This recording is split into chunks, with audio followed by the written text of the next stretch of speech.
오늘 이 시대를 살아가는 우리 그리스도인들에게 생각 속에 뿌리 내리고 있는 위험한 생각이 하나 있습니다.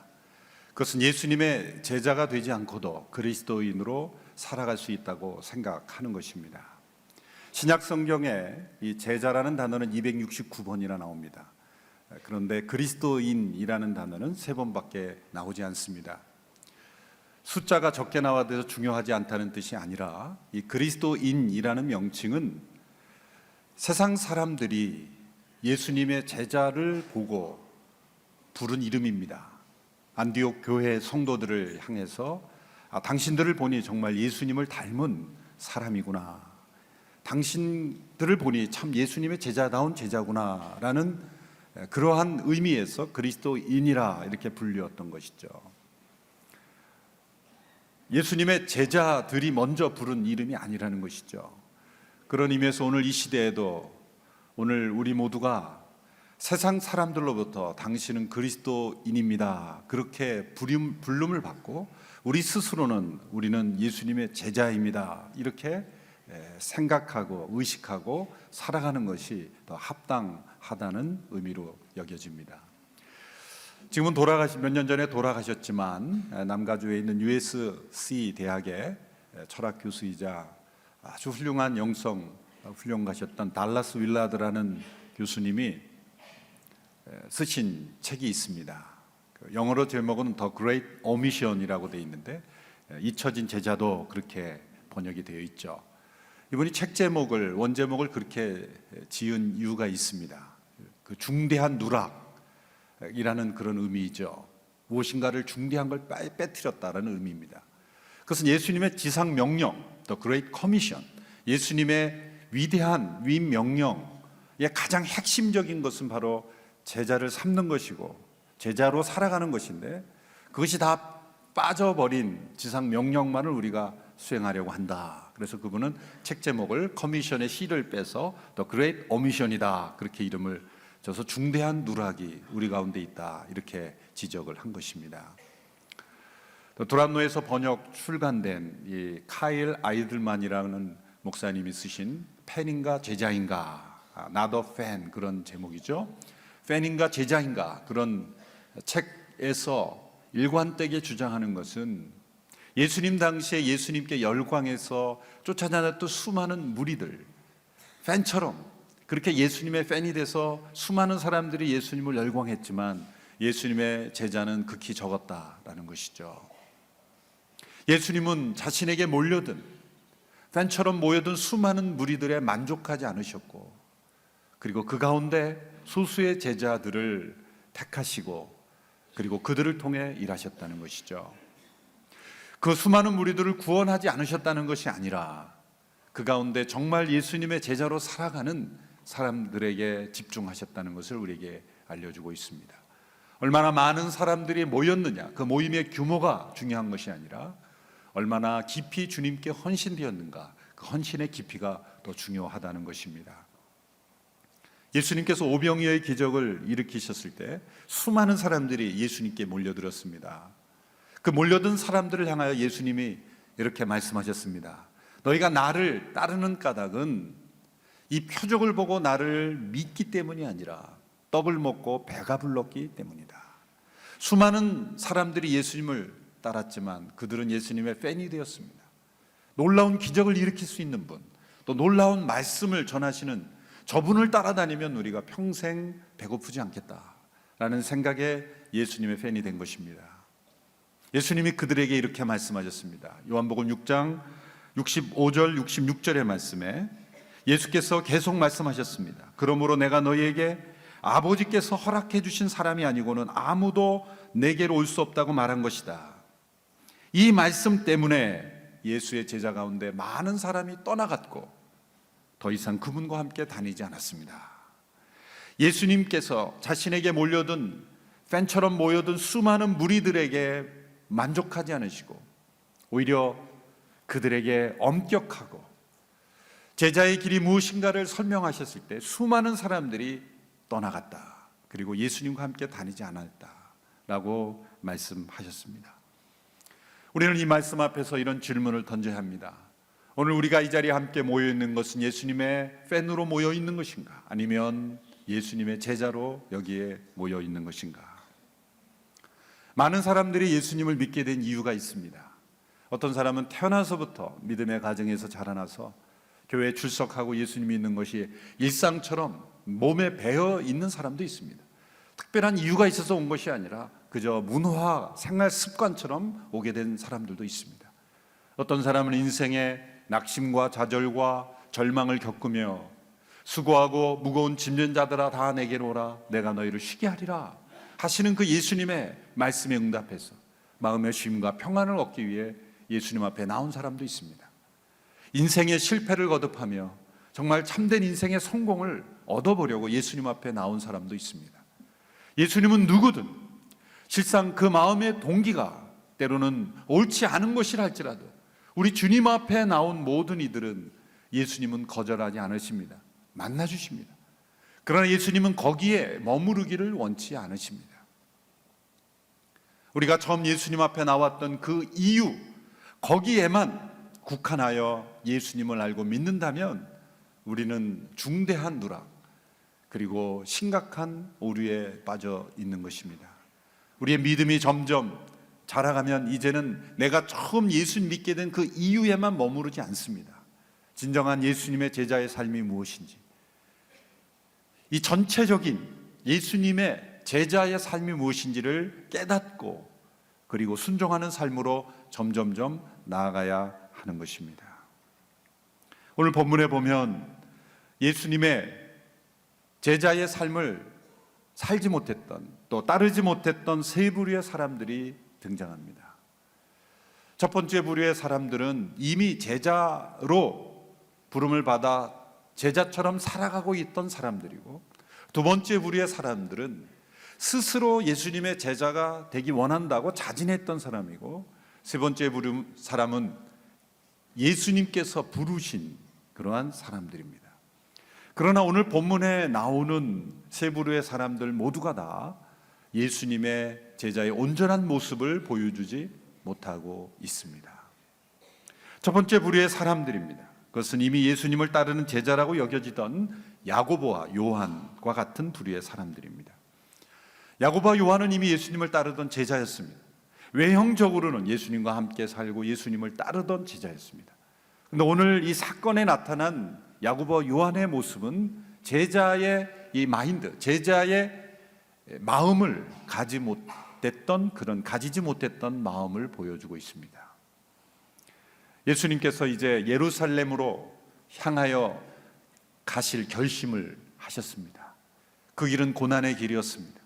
죽음을 향하여 나가는 길이었습니다. 그런데 예수님께서 예루살렘으로 향하여 가시던 길에 사마리아 지역을 통과하셨을 때 제자들이 예수님께서 묵으실 곳 또 예수님이 머무실 곳을 마련하기 위하여 그 사마리아 지역에 들어가셨지만 사마리아 사람들은 배척했습니다. 그것은 오랜 간의 상처와 반목 때문이었습니다. 그것은 주전 722년에 아시리아가 사마리아 지역을 침공하였을 때 그들의 3인 정책, 피를 섞어버리는 거죠.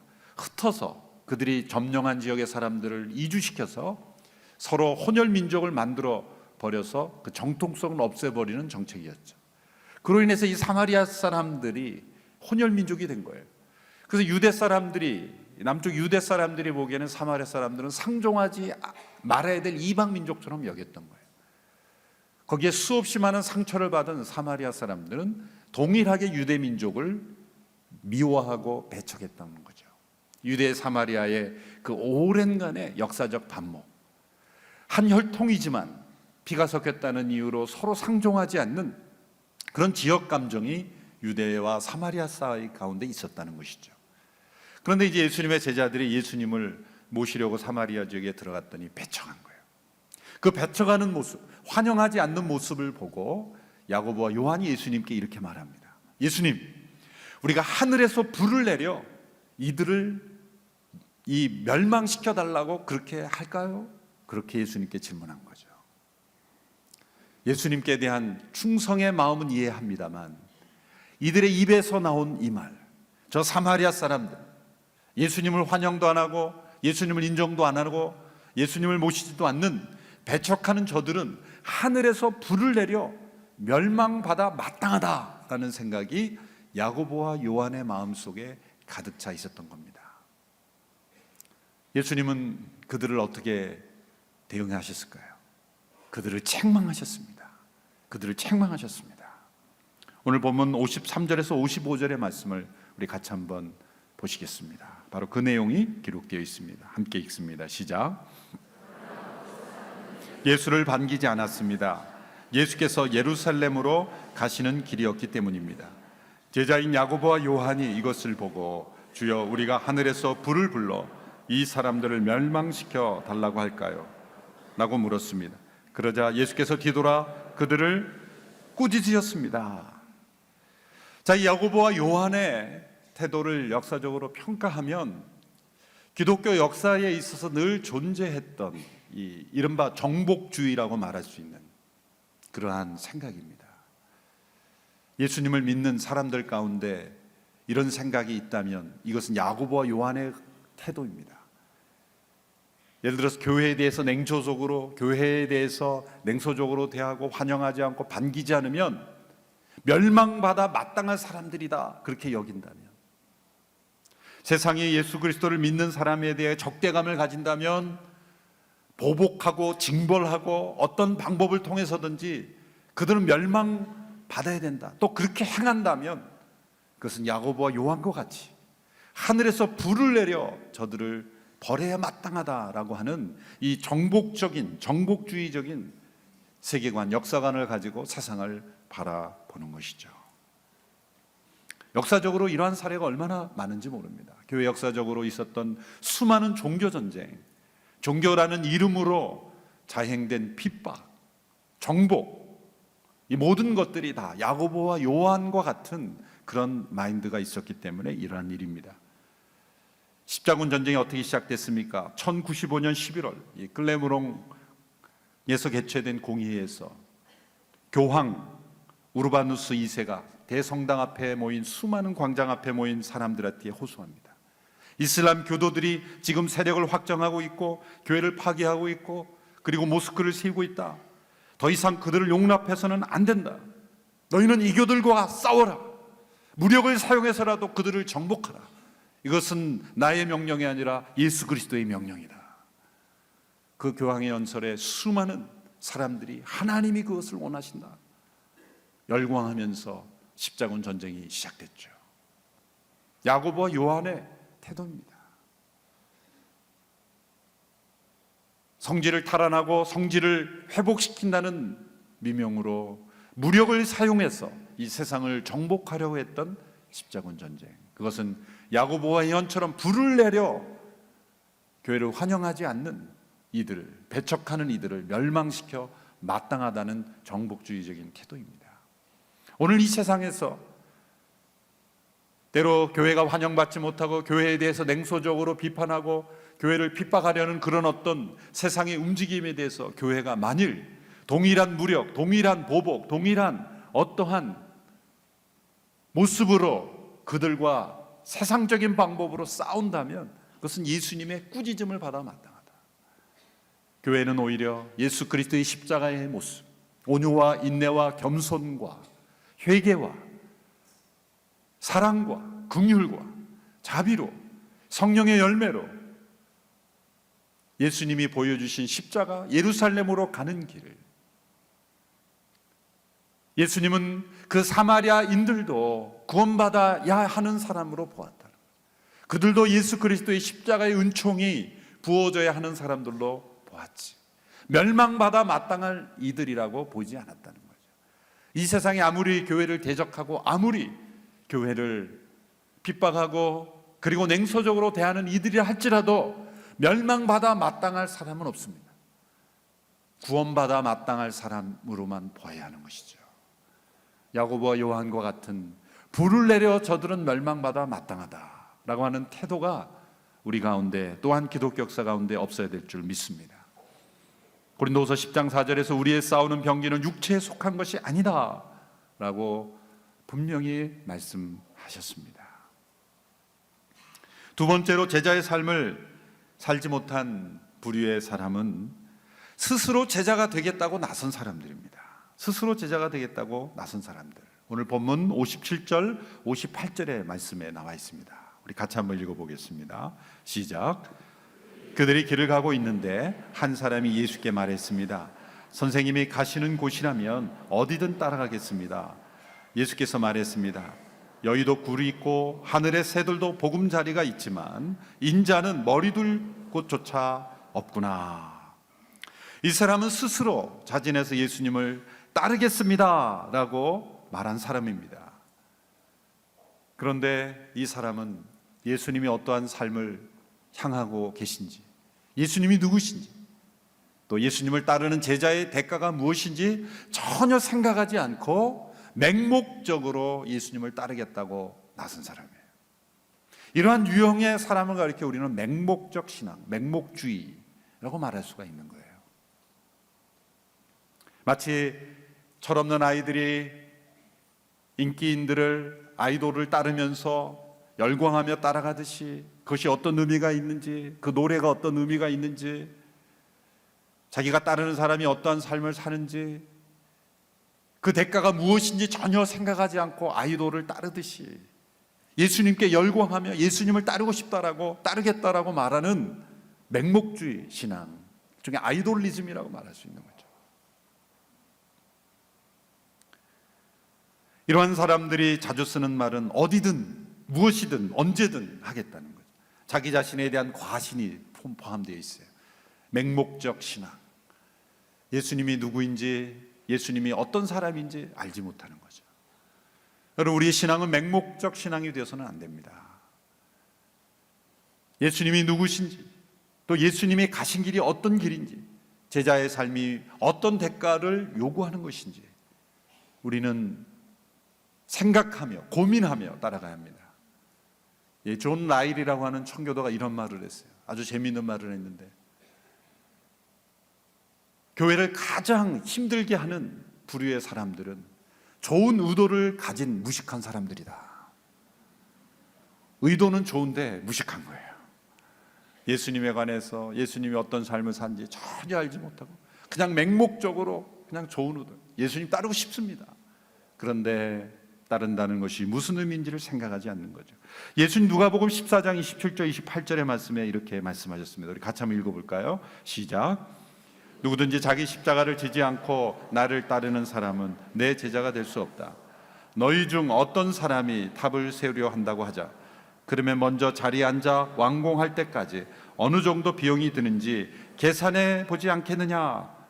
탑을 세우려는 사람이 그 비용을 계산하지 않고 세우려 한다면 어리석은 것이다. 우리 신앙도 마찬가지다. 계산적인 신앙이 되라는 게 아닙니다. 이기적으로, 계산적으로 신앙생활을 하라는 게 아니라 예수님을 따른다라고 고백했으면 그 따르는 삶에 주어지는 대가, 그것을 계산해 보라는 것이죠. 그리고 고백하라는 것입니다. 예수님을 따르는 제자의 삶은 하나님의 선물입니다. 믿음은 하나님의 선물입니다. 구원은 하나님의 선물입니다. 그 선물로 인해서 우리 안에 일어나는 어떠한 대가가 있습니다. 선물을 받은 자의 대가, 선물을 받은 자로서 살아가는 삶, 그것이 무엇인지를 계산해 보라는 것이죠. 예수님을 따르는 데 있어서 제일 방해하고 제일 반대되는 이는 누구일까요? 어느 누구이기 전에, 어떤 환경이기 전에 사실 자기 자신입니다. 그래서 예수님께서 이렇게 말씀하신 거예요. 자기를 부인하고 자기를 십자가를 지라. 제자의 삶으로 살아가는 데 있어서 제일 반대하고 나서는 사람은 자기 자신입니다. 자신의 죄악됨을 인정하고 날마다 자기를 십자가에 못 박는 삶이 없이는 제자의 삶을 살 수가 없는 것이죠. 왜 예수님께서 이런 대가를 요구하십니까? 그것은 우리에게 해가 되기 때문이죠. 하나님께서, 예수님께서 우리에게 만일 어떤 즐거움을 포기하도록 하신다면 그것은 우리에게 합당한 즐거움이 아니기 때문일 것입니다. 우리를 위해서 포기하라는 거죠. 우리를 위해서 자기를 부인하라는 것이죠. 예수님 우리에게 요구하시는 대가는 예수님을 위한 것이기 전에 바로 우리 자신을 위한 겁니다. 우리가 그것을 내려놓고 포기하고 따라야만 그것이 우리에게 유익이 되기 때문에 그것을 내려놓고 포기하라는 거죠. 우리에게 요구하시는 대가는 우리를 착취해서 예수님의 배를 부르게 하는 그런 대가가 아닙니다.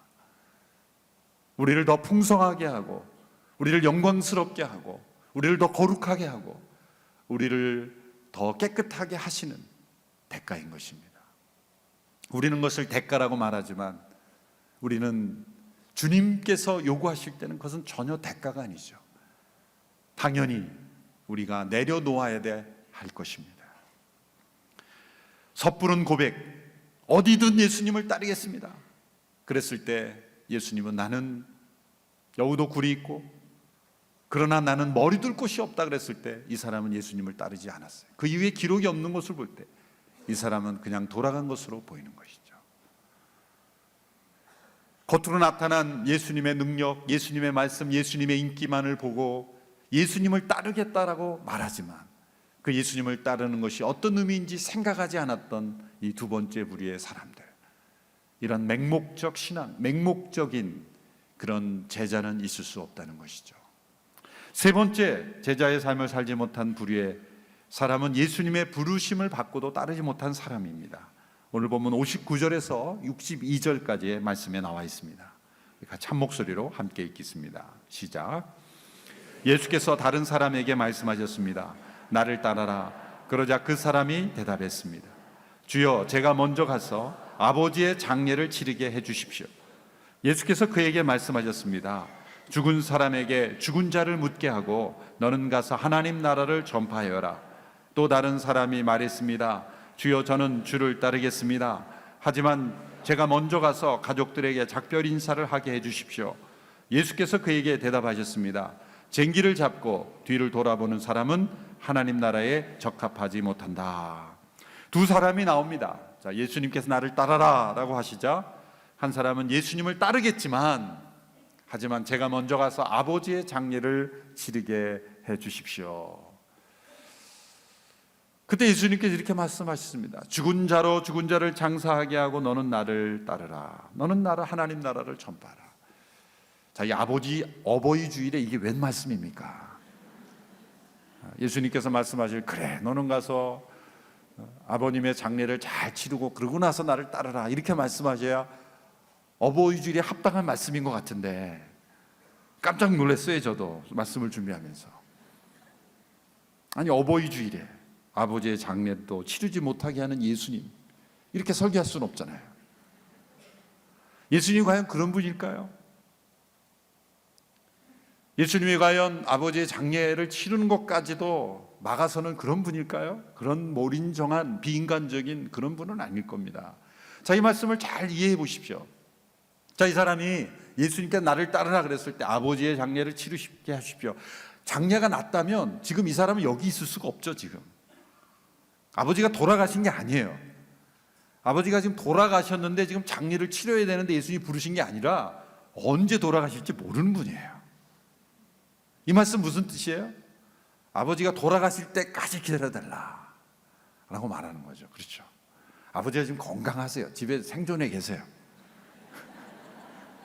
그런데 아버지의 장례를 치르고 예수님을 따르겠습니다. 그럼 변명이라는 거죠. 지연, 연기, 그런 변명으로 아버지의 장례를, 왜 아버지의 장례 치르고 유산이라도 받아서 자신의 미래를 준비하고 뭐 그런 속마음을 예수님이 보신 것이지, 지금 아버지의 장례가 났고 아버지가 위독하신데 지금 넌 그거 신경 쓰지 말고 아버지 신경 쓰지 말고 나를 따르라 이런 말씀이 아니라는 거죠. 아버지가 건강하게 살게 계신데 아버지의 장례를 먼저 치르고 내가 예수님을 따르겠습니다. 어떻게 보면은 예수님을 믿는데 부모님의 신앙이 다르기 때문에 저는 우리 부모님이 돌아가셔야 예수를 믿을 수 있습니다. 이렇게 뭐 그럴 수도 있는 거죠. 부모님이 반대하시니까 예수님을 나는 받아들일 수가 없습니다. 그런 이유에 그래서 예수님을 믿지 못하고 그래서 나는 제자의 삶을 살지 못한다라는 그런 변명이 될 수 있는 거예요. 또한 부류는 가족들과 먼저 가서 작별 인사를 하게 해주십시오. 이 말도 너무나 당연한 것 아니겠습니까? 예수님을 따르는데 가족과 인사라도 하게 해주십시오. 예수님이 그걸 막으실 분일까요? 이 사람의 마음의 의도에도 예수님은 속마음을 보시는 거예요. 그 말을 보면은 맞는 말 같은데 사실은 그 속마음에는 다른 마음이 있다는 걸 예수님이 보셨다는 거예요. 그냥 단순한 작별 인사가 아니라 이 사람이 생각하는 것은 가족이 동의하고 가족이 허락하고 가정이 이건 이해해야 되고 가족이 이거를 받아들여줘야 내가 가능하겠습니다. 사실은 예수님이 이 사람들의 마음속의 속마음에는 뭡니까? 따르고 싶지 않은 거죠. 우리는 하고 싶지 않은 것을 할 수 없다라고 자꾸 얘기를 해요. 영어로 표현하면 will not이 하고 싶지 않은 거, 의지가 없는 것인데 cannot이 할 수 없다라고 자꾸 비유하는 거예요. 우리가 정말 하고 싶지 않을 때는 할 수 없는 이유들이 많이 일어납니다. 근데 예수님은 우리의 입에서 나오는 변명보다 우리의 속마음이 정말 예수님을 따르고 싶은 건지 따르고 싶지 않은 건지를 예수님은 간파해서 보시는 것입니다. 그래서 예수님은 이 두 사람에게 이렇게 말합니다. 쟁기를 잡고 뒤를 돌아보는 자는 하나님 나라에 합당하지 않다. 쟁기를 잡았으면 앞으로 나가면서 밭을 갈아야 되지 않습니까? 그런데 쟁기는 잡았는데 뒤를 돌아보고 있는 거예요. 밭을 갈고 싶지 않은 것입니다. 밭을 갈고 싶은 농부는 쟁기를 잡고 앞을 향하여 밭을 갈고 나가요. 그런데 밭을 갈고 싶지 않은 겁니다. 예수님을 겉으로는 따르겠다라고 말하지만 속으로는 따르고 싶지 않은 거예요. 예수님 그 속마음을 보시는 거예요. 그것이 때로는 가족의 이유가 되고 직장의 이유가 되고 여러 가지 변명의 이유가 되지만 실상은 따르고 싶지 않은 겁니다. 그러나 겉으로는 따를 수 없는 많은 이야기들을 변명을 만들어내는 것입니다. 이러한 유형을 가리켜 우리는 명목주의, 명목상의 신앙으로만 머무르기를 원하는 노미널리즘, 명목상의 신앙으로만 이루기를 원하는 거예요. 그저 교회에 출석하고 나는 예수 믿는 사람이라고 말하고는 싶지만 그러나 정말 예수님이 원하시는 나를 따르라, 자기를 부인하고 자기 십자가를 지라는 삶은 원치 않는 것입니다. 그래서 할 수 없는 이야기를 많이 변명을 하게 되는 것이죠. 만일 우리가 우리의 진정한 상태를 안다면 우리는 이렇게 말할 수가 없는 것입니다. 이런 유형의 사람들이 가장 많이 사용하는 단어는 하지만 이라는 단어예요. 예수님을 따르겠습니다. 하지만, 미스터 하지만, 미스 하지만, 이 하지만, 이 스펄전 목사님이 이 본문을 가리켜 부러진 본문과 같다. 우리 안에 수많은 변명과 이유로 예수님을 따르겠다 고백하고 그 고백을 부러뜨리고 있다는 거죠. 수렁에 빠진 사람이 그 사지 빠진 상태를 안다면 어떻게 나를 구해내 주십시오 하지만 이라는 단어를 말할 수 있겠는가? 이 세상의 진정한 상태를 안다면, 장차 임할 하나님의 진노 아래 있는 이 세상의 상태를 안다면 하지만 이라는 단어를 사용할 수 없을 것이라는 거죠. 이 세상은 긴박한 상황이 있다. 하나님 나라의 긴박성은 우리의 긴박한 제자도를 요구하고 있는 것입니다. 결코 물러설 수 없고 포기할 수 없고 변명할 수 없는 긴박함은 순종을 요구합니다. 에이든 도저 목사님은 오늘 이 시대 교회 가운데 생겨난 확연한 이단이 있다. 그 이단은 무엇인가? 이렇게 설명했습니다. 우리 인간들이 그저 구세주가 필요해서 그리스도를 자진해서 영접할 수는 있으나 그분을 주님으로 삼아 제자로 순종하는 일은 우리가 원할 때까지 미룰 권리가 있다는 개념이 널리 용인되고 있는 이단이다. 예수님 구세주가 필요해서 영접은 하지만 그 주님을 주님으로 제자로 순종하며 살아가는 건 우리가 원할 때까지 얼마든지 미룰 수 있다는 게 이단이다. 에이든 도저 목사님은 그렇게 말했죠. 우리가 많은 이단 사이비들을 이단이라 정죄하지만 우리 안에 있는 이단을 직시해야 될 줄로 믿습니다. 오늘 이 시대에 우리는 예수님의 팬으로 모인 것이 아니라 예수님의 제자로 함께 모여 있기를 원합니다.